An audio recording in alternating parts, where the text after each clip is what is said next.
Hello everyone, my name is Cynthia and this is my final presentation which accompanies the video tutorial I developed for the Gale's Opposing Viewpoints in Context database.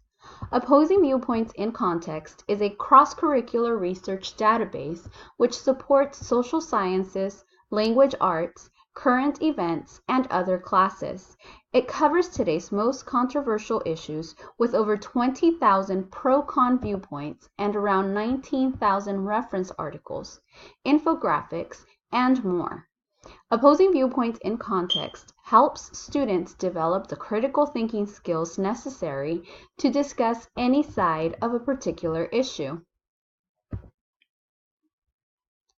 The purpose of this video tutorial is to target West Hills College students interested in conducting research that will provide them both sides of an issue. These students range from social sciences students to law enforcement, English students, and even those pursuing a career in communications.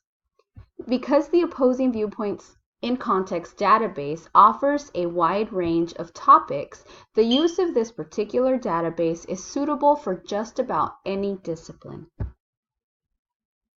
Upon completion of the video tutorial, students will learn how to access the Opposing Viewpoints in Context database, learn how to conduct advanced searches using Boolean operators and truncation, learn how to use limiters to narrow search results, learn how to create a personal account using Google or Microsoft, learn how to save and access a personalized folder, and learn how to highlight and create notes on an article.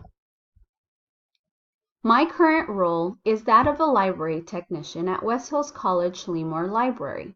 Working at the circulation desk on a daily basis allows me to see firsthand the needs of our students.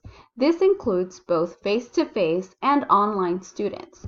We have a very diverse student population, and each of these students has his or her very own and unique informational needs.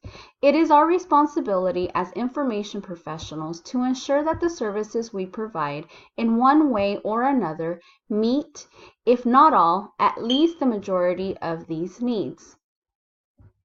This means listening to their concerns, staying up to date on emerging technological trends, and becoming creative in the way we reach out to each and every single one of them. The video tutorial was created in an effort to show West Hills College students how to access and how to properly conduct searches using the Opposing Viewpoints in Context database. Given that not many of our students are aware of the various databases available to them, the creation of a video tutorial of this nature is the perfect opportunity to introduce students to the services we provide to assist them with their academic and even personal endeavors. Although we do our best to reach out to all students who walk into our library, we are limited when it comes to our remote student population. Thankfully, the development of this video tutorial will allow us to reach out to our online students or any students who are unable to physically come to the library. This includes students who have late work schedules, children, and so on. Now the implementation process. To begin, the video tutorial will be shared with our librarians for further review. Any and all feedback will be taken into consideration to perfect the quality of the video tutorial.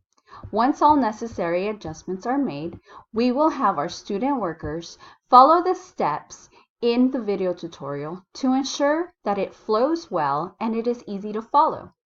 Student workers will then be asked to fill out a survey in which they will be asked if the video tutorial covered all learning objectives in a clear and comprehensive manner.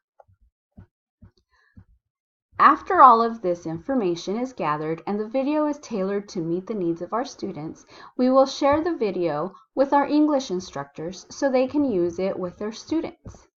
Given that each semester, English students are asked to write a paper on a controversial issue and they are required to save their articles into folders, this would be the perfect opportunity for assessment.